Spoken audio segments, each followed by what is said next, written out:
Now, it indeed gives me a great pleasure to perform this pleasant task for delivering the vote of thanks on behalf of Saket Project Limited. We are grateful to Dr. Saket Sinde, Shashank Sinde sir, for his inspiring presence during the session. His word of wisdom provided direction to us.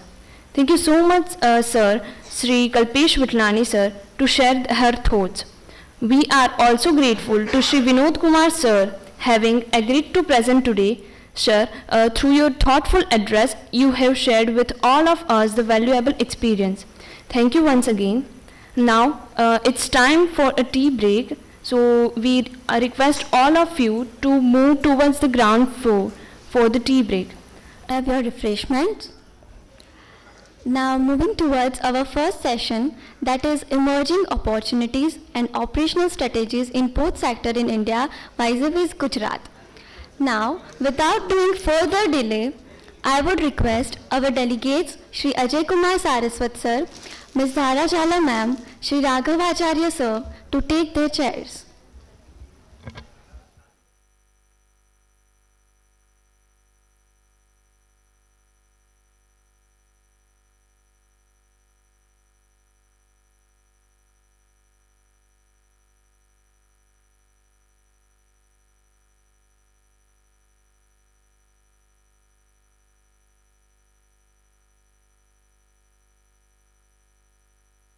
Thank you so much. Now I request Shri Devendra Acharya sir to welcome Shri Ajay Kumar Saraswat sir with bouquet of flowers and memento. Shri Ajay Kumar Saraswat sir has cross-functional exposure of more than 35 years.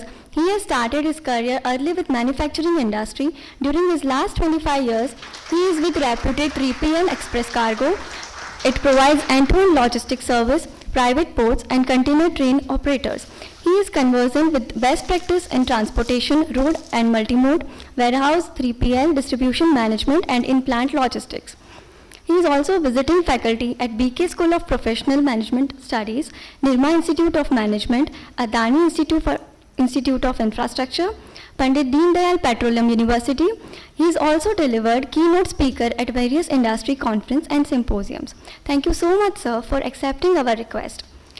Now, I request Shri Jayesh Joshi, sir, to welcome Ms. Dhara Jala ma'am with bouquet of flowers and memento.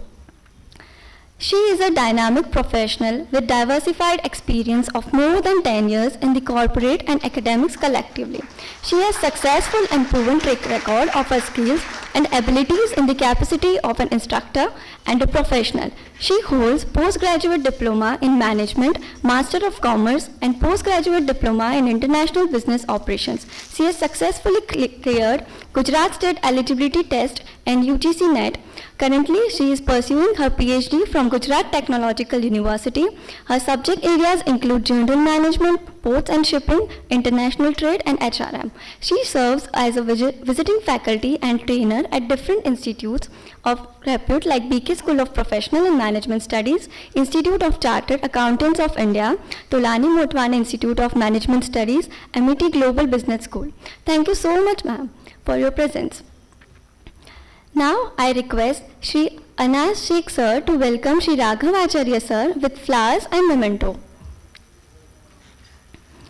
He is Assistant Professor, Department of Maritime Management, BK School of Professional and Management Studies, Gujarat University since 2018. Previously, he was worked as Marine Control in charge in Marine Department at Adani Hazira Port Private Limited for more than 6 years. He has command over the practical subjects like VTMS, port operations and chartering, etc. He had also worked with VTS Khambat as VTS officer and as officer operations at Strait Ship Brokers Private Limited, Surat. Currently, he is pursuing PhD from Gujarat University. His educational qualification includes MBA in Port Management, MA in Sociology and PG Diploma in Disaster Management. Thank you so much, sir, for accepting our request. Now, I would like to request our chairman to take over the session, please. Thank you. Thank you so much for the lovely introductions. And thank you, audience, because without you, we don't exist, right? So a clap for yourself first.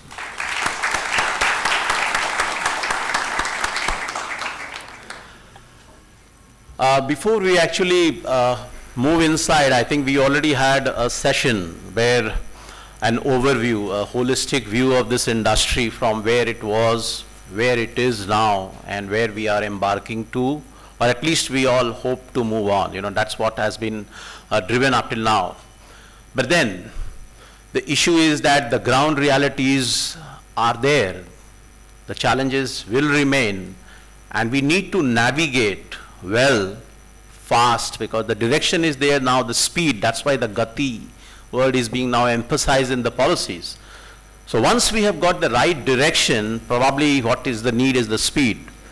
So with this background, first and foremost, I start my, the so-called kickstart of my panel members, let me put the disclaimer first, because normally disclaimers are at the end, right? Whatever I will be talking about, it's my own personal views, so don't draw conclusions of organizations where I worked. And I had the privilege of working with the first private port of the country, that is Mundra. And what Mundra was and what Mundra is, I don't have to say, it has already proven, where it has already given dust to the two stalwart ports, the so-called stalwarts, they are all lagging behind. So you have seen what an entity can do wonders if the right policy decisions, if the right decision making, if the right vision is there. And probably this session that we have is emerging opportunities and operational strategies. Like if you don't have the vision, you will not be able to strategize. And when we talk about strategy, you cannot take strategies and action plans without taking in consideration the ground realities. And here you have a huge crowd, mixed crowd, I would say, people who have seen the world, people who are beginning to see the world. That's the best part of this audience. I'm feeling very enthusiastic about it. And we need to take it forward from here. On my right, I have Dhara, and she will take you through her own apprehensions, her own observations pertaining to this industry. And on my left, I have Raghav, who has an extensive, done a lot of research on terms of data. He'll be taking you through all the emerging opportunities. And then we'll have a session of around 10 minutes for the open house, because you have all the liberties to ask anything and everything. Thank you. So I think Dhara, all yours.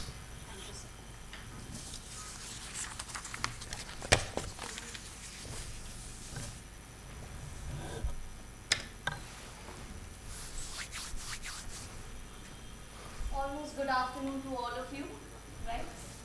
And it is a privilege to be on this podium and attaining a podium after a long week of COVID and a maternity leave. So I don't think, do I need mic, sir, at the end? No, I don't think I need.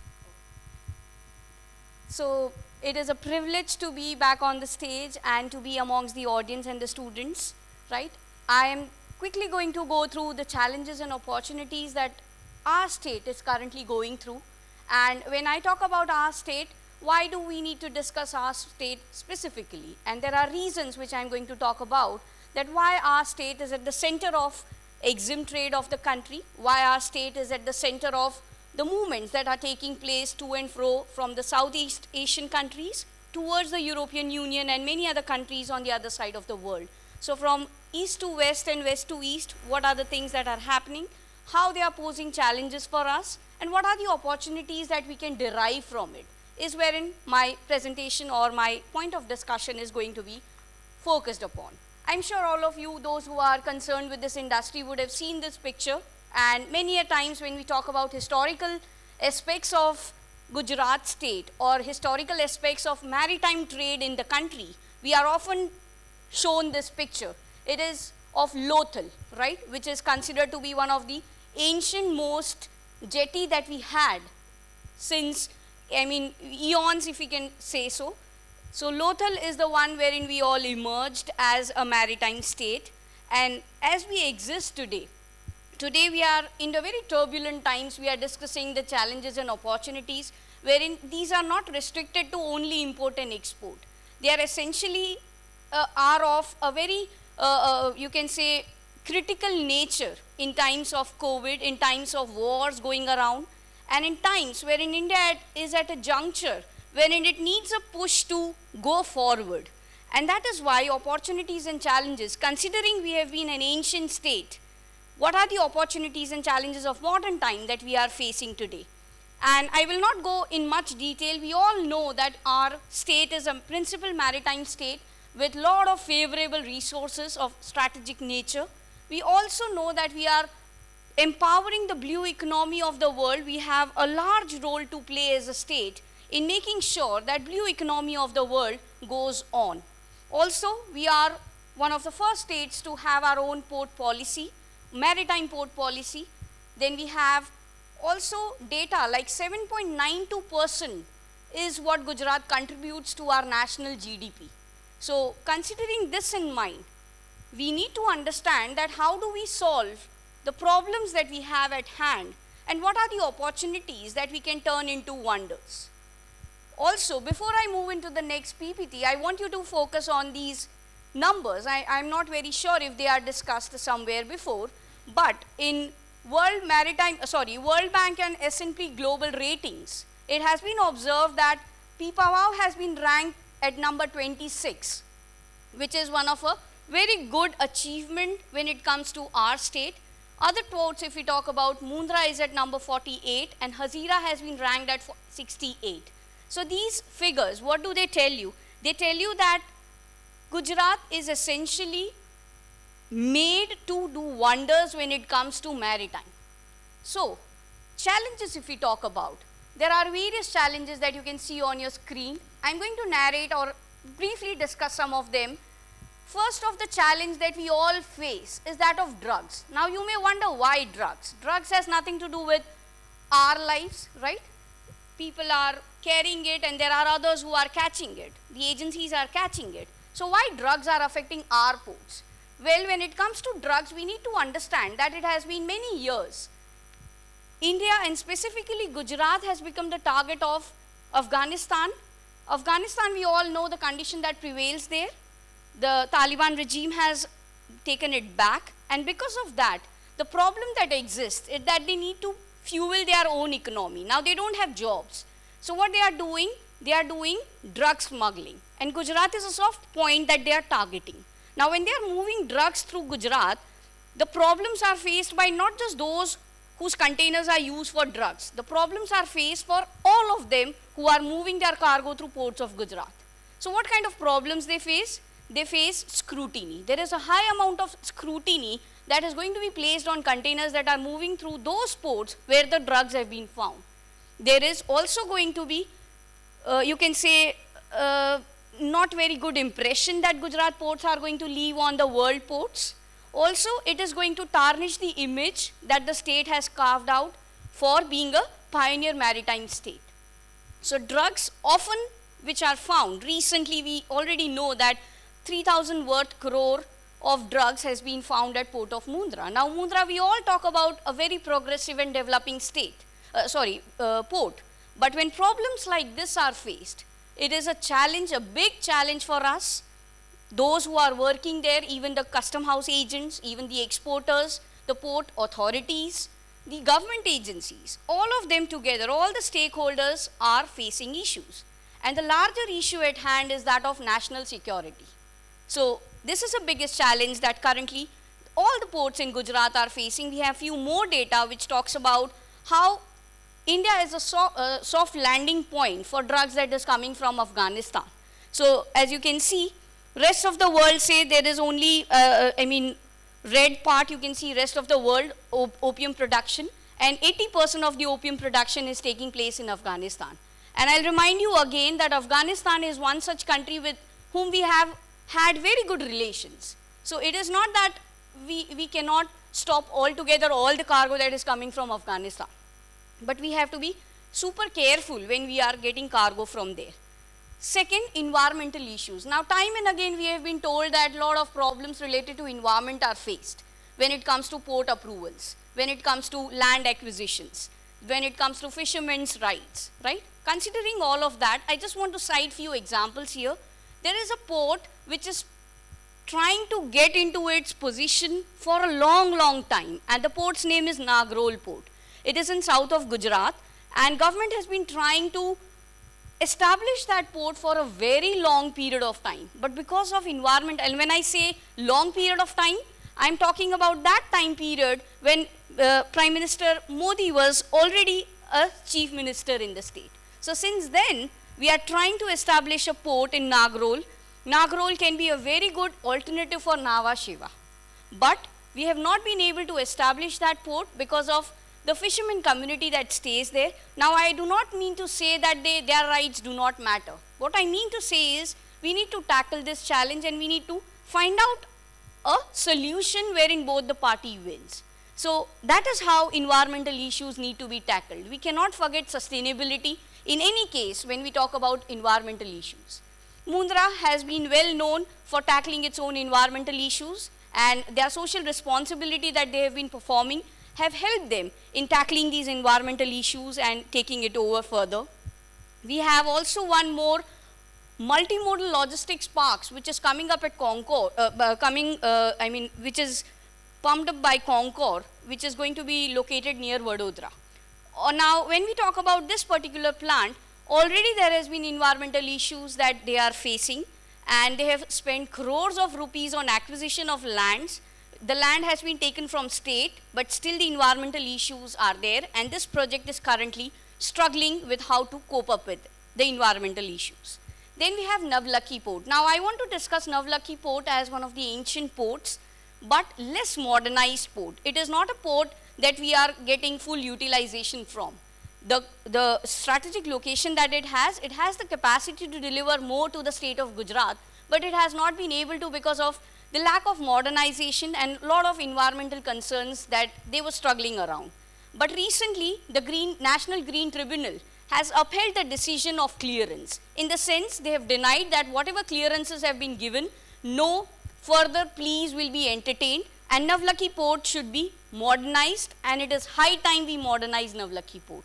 So decisions like this will definitely help, but these are the current challenges that we are facing. Kandla Port, if we talk about, Kandla Port has many environmental restrictions. I will not call it issues, I will call it restrictions. When it comes to draft, it is not that they cannot further dredge the draft, they can. But considering the location, considering the geographical situation that Kandla Port is in, it is not advised to dredge it further. So there are restrictions because it is a creek basically. So there are rocks and it cannot be further dredged. If further dredged, it can lead to havoc when it comes to natural disasters. So it is not an environmental issue, but an environmental concern which stops Kandla Port from further dredging it. And that is why they have come up with a satellite port in Tuna Tekra, which has a good draft available. Moving on to shortages. We all know container shortages that the industry is currently going through. The graph makes you understand that how freight rates have been increasing, and you can see the upward trend from December 2019 onwards. Then onwards the COVID hit and the container shortages came along. And these container shortages are basically stopping us as a state from utilizing our full potential or utilizing our port capacities. So how container shortages are restricting us? Container shortages, why? First of all, they exist. They exist because of COVID. That is what we are told. But why? Because of COVID. COVID has been long gone and we are back to what we were doing. So why not containers? Now the problem with the containers that took place is that containers were imported in a good number. Because of COVID, we imported less. So less containers came. When containers have come in a less number, they cannot be exported in large number. They need to be moved empty. Now for empty containers to be available, they need to be nearby locations. Then they would be able to send it to Indian locations. But the problem is they are stuck at Chinese port, they are stuck at US ports, and that is what is restricting their movements. Also, lot of containers which were lying somewhere in a kind not very good condition have been sent for, you can say, sell, and they are not being used now. So they are scrapped. All of this together has led to reduction in the capacity of containers that were available. So when supply and demand are uneven, automatically the freight rates increase. When freight rates increase, automatically it impacts the overall trade that we are going to do. So when we don't have containers available in India, our exporter will have to pay high freight rate. Now he will not bear the cost on his own. He will pass it on to the customer. Automatically the Indian product gets expensive in international markets and people do not want to buy those products. They would rather want to go with those products which are cheaply available. So that is how, considering Gujarat is one of the locations which attracts cargo from northern India also, all of the northern India cargo is being attracted by most of the minor ports of Gujarat. So when that does not take place, automatically it impacts the ports of Gujarat. This table gives us an idea about how basically the rates have changed, and the rates are as of 20th January 2022. Year on year change, if you can see, composite index if we talk about, 82% increase in the freight rates has been observed. On some of the routes to European Union, to South Africa, or many other African regions, there has been observation of 300 to 350% increase in the freight rates. So you can understand how it has badly impacted the trade, and it has not solved any purpose when it comes to port capacity utilization. Then when we talk about Gujarat state in general, as I was discussing 300 to 350% increment, we also need to understand that there has been fall in the growth of containers also. It's not just that existing containers are not moving.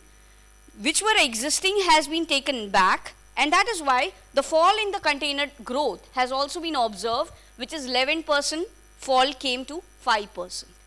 Now the question anyone should ask is, why cannot we make more containers? We definitely can, but considering the wavelength with which the industry is changing, considering the turmoil with which the industry is going through, nobody wants to burn their hands into it. That I produce 1 lakh containers and after 3 years those containers are in ample amount. They are in, you can say, oversupply. That should not be the case. So everyone is taking caution. After 2008 crisis, nobody wants to overorder anything.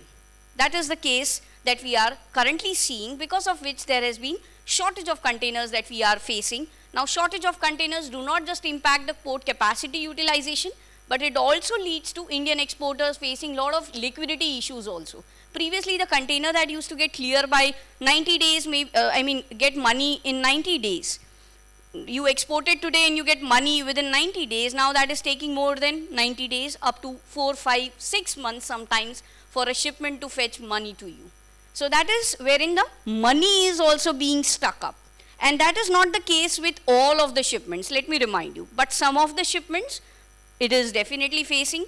And as I discussed with industry people, I observed that maximum of the case, container shortages is the reason why there is delay in clearance, why there is delay in loading, why there is delay in, you can say, taking delivery order when it comes to import. This is the major concern that all of the importers and exporters are facing these days. Hinterland connectivity is the next challenge that I want to talk about. Yes, I know that our state is very nicely connected with all the parts. We have good roads, we have good connectivity, but the problem is that we do not have connectivity with other states as it should be. Our connectivity with interstates is the major concern, and this table tells us that how 1% change in the gross state domestic product of these states, Rajasthan, Haryana, Punjab, Himachal Pradesh, Jammu Kashmir, Delhi and Madhya Pradesh. How 1% change in the gross state domestic product of these states can actually make change into port traffic at Gujarat. So if these states grow, we grow. We are in an economy wherein we are closely tying hands with these states. The cargo is attracted to from these states to Gujarat, and any change that we observe in the states, we increase the port traffic. So can you imagine if the hinterland connectivity, when I talk about hinterland connectivity to these states, I do not mean to say just road connectivity. I mean to say rail connectivity majorly, because sending goods to Jammu and Kashmir via road is not a viable solution. That is what it exists right now, but is definitely not a viable solution. So we need to have such kind of a gross state domestic product increment along with Gujarat state, wherein hinterland connectivity is paving the way. So we need to focus and we need to understand that any change in Rajasthan can lead to 0.48% increase in Gujarat overall traffic that Gujarat is facing at ports. And highest of them is that of, you can see, there is Punjab, Jammu and Kashmir. These are the places from where we are seeing highest cargo coming forward. There are geopolitical issues also which are playing the way for our state's growth. One of them is Russia-Ukraine war. Now you may wonder, they are fighting there. How do we face problems in Gujarat, right? Or that in Mundra, or that in Pipavav or Kandla. So the answer to this is that the raw material like steel and aluminium, Russia is one of the largest producers and exporter of such commodities. When any change in such raw materials is faced, you will see changes into further industry output that any country produces. Because we are largely dependent on imports when it comes to aluminium or steel or such kind of raw materials used in industrial growth.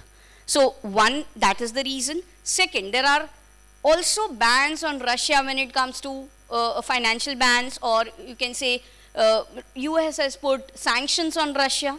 So these sanctions are essentially hampering our trade. Russia is a partner of India, and when any sanctions are put onto your friend, or your sanctions are put on your, you can say, ally, you definitely have trade issues within your own country. Ukraine, we import almost 80% sunflower oil from Ukraine, Argentina and nearby countries. So sunflower oil, when the production is not being provided to us, we need to find out an alternative. The existing sunflower importers, oil importers are going to face issues, and these are not direct issues, these are indirect issues. So when one commodity does not come, other commodity is also waiting for that commodity to come. So it is also incomplete because of that. So that is one problem. We also have Sri Lanka as a crisis hit country. Yesterday I was discussing this with my husband, that how Sri Lanka is playing the role in overall trade development of the country, and he told me that no, Sri Lanka is not hampering our growth in any way. In fact, it is offering us an opportunity. By not landing their cargo in Sri Lanka because it is in crisis, people would want to transship their cargoes in India. So I counter-argued that you cannot be happy when your neighbors are burning, right? And that is the case that is going to be with Sri Lanka. We do not see it right now, but we are definitely going to face challenges if Sri Lanka is further going into further issues. One of the issues that I can already see is that we are providing a lot of financial aid to Sri Lanka, and we should, right? But that is going to put pressure on our economy, and indirect effects of the same are definitely going to be felt. Afghanistan has been hit with earthquake, and we are sending a lot of relief to them as well. So other than earthquake, I want to discuss Chabahar port here. We all know, as a students, I'm sure you are told that Chabahar port is one big port that we want to create in Afghanistan so that we can directly connect with Iran and we do not have to go via Pakistan. We can create a land route to Afghanistan, and from there we can do wonders when it comes to import and export trade between Iran and India. But currently the situation that Afghanistan is into, we cannot be very sure how good it is going to be with Chabahar port and how fast the growth is going to take place there. And when that does not take place, it automatically impacts the trade into other ports of the Gujarat. So definitely that is one challenge that we are facing as a maritime state. Other than that, there are few other challenges. Delhi-Mumbai Industrial Corridor, it is going to do wonders for us, but currently it is running behind the time schedule that was provided due to COVID and many other issues, and because of which it is getting delayed and it is not fully functional. Partly functional, but not fully functional. Once it is functional, our rail connectivity is definitely one challenge that we are going to be able to overcome. Then anti-dumping duties. It was recently in news that European Union Tile Manufacturing Federation has complained to their government that from India and Turkey, the tile manufacturers are dumping their low quality tiles, or they are dumping their tiles at such a rate into our country which is not feasible for us to survive. And that is why, if anything happens to our tile exporters who are situated majorly in Morbi, who are catering to the large part of the world, we are definitely going to see plummeting container movements from our Gujarat ports. So we should be careful about that. Bangladesh is fast emerging as a textile hub. Ahmedabad was once known to be a textile hub, right? So we have some concerns there. If it emerges as a further bigger hub, Gujarat ports are going to face issues. Rising inflation is a burning issue all of us face, and so does the ports. Indian ports have one of the highest port costs in the world, and that is also one of the restrictions when it comes to transshipping goods also. We will discuss that further. Opportunities I want to move to. Sitting with challenges does not solve the problems. We need to move to opportunities faster. So how do we understand what are the opportunities that we have that are existing? Sustainability, it goes with the theme of the conference. We cannot sustain as a port if we are not concerned about sustainability. And so, sustainability is one of the opportunity for us wherein we have the power to turn all our environmental concerns, all our sustainability concerns, solving them via IT, solving them via green energy. These are one of the opportunities that lies with state of Gujarat. I talk about sustainability in detail here with one example, which this news came just 2 days back, if I'm not wrong. 1000 megawatt solar plant has been installed and already started by APM Terminals Pipavav, right, under the Gujarat Green Initiative that they have taken. So this solar plant, why did they start? They have ample of land available, they have good sun available to them throughout the day. Also they have energy requirements, and majorly they want to be a sustainable port. And this initiative is underway to be copied by many other ports in India. We can be sure that this is something that they will be doing at other ports, and other ports, other market leaders are also going to take lead and follow such footsteps. So this is one example. Leveraging IT and artificial intelligence, we all know about Rotterdam port. If not, I'll just briefly let you know about Rotterdam port. There you won't see manpower. You will see only the machines making the movements of containers. You can search for Rotterdam automated guided vehicles video on YouTube, and you will find that there are no manpower handling vehicles in Rotterdam port. We are far away from that benchmark, but it starts today. So definitely it is an opportunity for Indian ports to have such kind of artificial intelligence in reducing the turnover times, in reducing your container movement break that it takes in between, in making sure that your dwell time is also reduced. So that is one of the opportunities. And finding out alternative sources of fuel. Hydrogen has been fast emerging as one of the fuel which is being used as an alternate. And this is just for your knowledge that we have been increasing lot of emissions, and if we go by this, shipping industry is accounting for 20% of all of the marine litter. So anything that you see in the sea as a litter, 20% of it is accounted for the industry, and which is not something to boast about, even if it is 2%. So we should definitely take forward the lead and make sure that we are sustainable at the end of the day. This is what I was talking about, rooftop solar power plant that has been started by APM Terminals. And this is the projection. As you can see, by 2050, the green part that you can see, that is what industry aims at achieving. Still you can observe the red part does not go away, but it definitely reduces down when it comes to its own part. So that is where the emissions need to reduce. How do we increase the container movements in the state?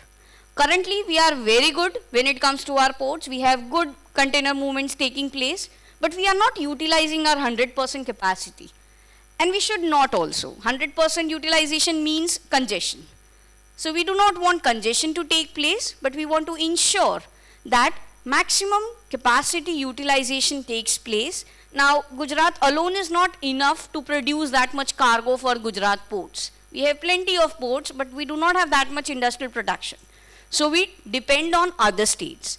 So any cargo that is going to Maharashtra, any cargo that is going to Karnataka, if which can be moved to Gujarat state, that can be an opportunity for us for our container volumes or movements.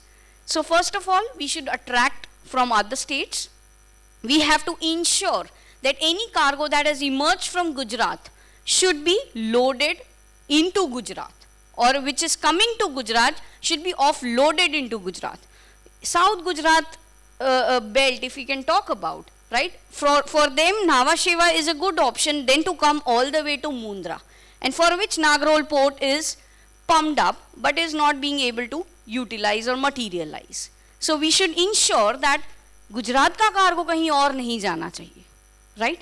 Then we should, if we are not able to develop such ports because of environmental concerns or any other reasons, we should then eye on ICDs, right? ICD Tumb is a very good example of how it can attract cargo which was meant for Nhava Sheva by providing fantastic facilities, state-of-the-art facilities, making sure there is no congestion for the exporters, faster clearances are there. Ensuring all of this, ICD Tumb has emerged as one of the, you can say, leader when it comes to attracting cargo from other states. So it has ensured it does not go to Maharashtra, but it comes back into Gujarat. So South Gujarat wala pura belt can actually get their cargo access through ICD Tumb. There is ICD Valwada is also there, but it is considering the size of ICD Tumb, it is peanut with it. So definitely we can improve upon small ICDs, and Nagrol port I have already discussed. Last mile connectivity. Connectivity is there, but last mile connectivity is very expensive. I'm not saying it is not there, but it is very, very expensive right now. We have to reduce down the cost if you want to ensure that people export and import from Gujarat. At least those from Gujarat do that. So we have to ensure last mile connectivity cost comes down. Dedicated rail connectivity can help us in reducing the cost, and DMIC is already in place to do that. And attracting transshipments. It is considered, Mundra is considered a transshipment hub for many international container lines like MSC and CMA and many others. But how do we make sure that no transshipments takes place at any other place? We have to ensure the cost come down. Right now, apart from cabotage law, the cost is the burning issue that Indian ports are facing, and they need to reduce it down. Now they cannot reduce it one fine day, let us reduce the cost. The maths of reducing the cost has to be set into place so that profitability can also be done. So that is where the currently opportunity lies, by finding out solutions which reduces the cost for you, and also making sure that coastal movements are taking place through Gujarat. Right now, coastal movements compared to other states are less. One of the issues that is being faced is that coastal movements, when it talks about goods are going from here to Kolkata or Haldia, but they are not returning back. So when the containers goes to Haldia or Kolkata, it has to come back filled. So one-way problem is what currently we are facing when it comes to coastal movements. They are taking place, but they are not taking place as they should be. And we already know that coastal corridor has been announced by our PM yesterday, right? Why all of this? To pump up the container movements that has to take place from state. Then this is one of the problems that I could see through when my research was going on for this topic, is that making non-active, non-major ports active. Right now, Gujarat has large amount of non-major ports remaining inactive. So if you can see the number, there are 48 non-major ports that Gujarat has, and out of that 28 are non-active. So boosting that we have so many ports does not solve the problem. Making sure that they are active is going to solve the problem for us. So Navlakhi, Okha, these are small ports that we need to make sure are active and achieving full capacity that they are meant to. And that is going to solve a lot of challenges for us. Coastal cargo movement, as I was discussing, that the problem is two-way coastal movement has to be there. So we need to establish such trade ties with other states which ensures that two-way coastal movements are there. And if we talk about specific cargo of coastal ports, coastal ports are not there. There are many ports, but coastal ports have not been targeted. So we should be rather focusing exclusively on coastal ports to ensure that coastal movement is taking place. And we have a very good potential to be a liquid cargo hub. Liquid cargo hub, when we talk about, We already have chemical clusters going on in South Gujarat, and thanks to that we have Hazira already in place. We have Dahej, also one of the largest terminals we have. We also have terminals in Kandla, but the problem with Kandla and many other ports is that of modernization, is that of regulations of government, is that of slow movement of goods. If these problems are tackled, it is a golden opportunity for Gujarat to be the only liquid, cargo hub in the whole of the country, right? Because liquid, when we talk about petroleum products and other fuels, are coming from Gulf countries, and due to our strategic location, we have the capacity to be the largest hub in the region, not just in country I'm talking about, but in the region.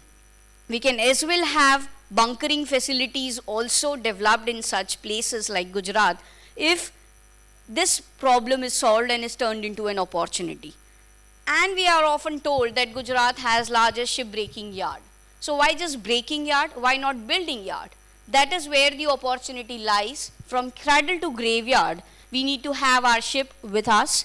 When it comes to even Alang, there are a lot of challenges that Alang is facing right now. One of them is that European Union countries have mandated that if they are not using any green way to break the ship, or if they are in any way, you can say, utilizing environment in a bad manner, we should not be sending ships to those yards. So Bangladesh, Pakistan, India, all of these has ship breaking yards, but they are facing issues right now due to Hong Kong Convention that has European Union put into place, and it has made sure that you need to have green way of tackling with ship breaking. If that is not followed, we are not going to send ships to you. We are rather going to send it to Turkey and other places which are following the environmental norms, and which has forced the government to come up with ship breaking code also. So that is in place, and Gujarat has largest potential compared to other states to have not just ship breaking but also ship building. Mandvi in Kutch has been popularly in ancient times known as a place wherein old time ships used to be built, and there are specific communities whose families have been associated with just building of ships. So it is not just that we only break the ship, we can as well build it, and that is where a larger opportunity lies. Breaking, say, you will earn some amount, but building, say, you will earn larger amount. So we need to focus on that. And with that, these are the references, if anybody would want me to scroll through, these are the references or the sources that I've relied my presentation onto. And I conclude this with a hope that next, when the conference is there, when we all meet again, some of the challenges would have already been turned into opportunity, and the state would be thriving in a much better state, right? Thank you everyone for being patient listeners, and it was an honor for me to be here amongst all of you, all the dignitaries, and to deliver this address. Thank you, Sonali Madam, for giving this opportunity. Thank you to Saket Events and all the organizers. Thank you so much. Thank you, sir. Great, excellent. Excellent, Dhara. Thank you so much for giving a wide spectrum, and some touch upon some takeaways from her which appeal to me as an individual is she spoke about challenges, which is the ground realities which I was always emphasizing on, and that's what is the drug aspect which we have seen at Mundra, contrabands, and environment where you don't have a choice now, it's not optional. Connectivity, we have a session for it, so I will not speak much more, and unfortunately or fortunately, I don't know, I am the speaker for that topic. Geopolitics again, because that's again a reality. We are all going through the war, and the effects that we have just come out of one war which was more of nature, that was COVID, and now we are having a civil war which is between two countries, and the whole globe is paying a price. And we have seen the consequences. One chip, mind you, stranding the whole automobile industry. One chip, ek machhar, you know what. Sustainability again, and that's what is the theme of this particular whole session that we have. So we have been talking about, Dhara touched upon many initiatives, green logistics, what she was driving, and container within the state appeals, because that gives you a very big impetus in your internal economy as a state when you have a OD pair within the state. OD is origin and destination. And the coastal aspect where you have, and in fact, Gujarat has done long strides. If you see the Morbi industry, the whole soda ash industry, the Saurashtra aspect of traffic which was there on road has shifted now into coastal. There is a full train leaving every day from nearby Morbi. There is a place, Miana, and from there the train goes into Mundra and Kandla, and there you have a coastal movement. So India, like Gujarat has already done, but yes, we have a long way. And the liquid cargo hub is a big opportunity because liquid, we have seen what Fortune is all about, Fortune as a brand. And now they are no more in liquids, they are also in other commodities, and the recent one is probably the Basmati brand that they have now taken over, and they are now coming up with the largest plant of FMCG products in Haryana. There's a place called Gohana, that will be the biggest plant of Adani Wilmar, and that will again give a lot of impetus as far as the EXIM industry is concerned. Cradle to graveyard, touched me because it's a topic which is very close to my heart. I am a champion, which I always say with pride, that I am into circular economy. And that's what we need to all drive. And youngsters, young minds, future CEOs, future entrepreneurs, take this into your strategy along with technology, bring into these aspects, probably that will take you a long way to go. Yes, sir. Now it's your turn. On my left, all yours, Raghav.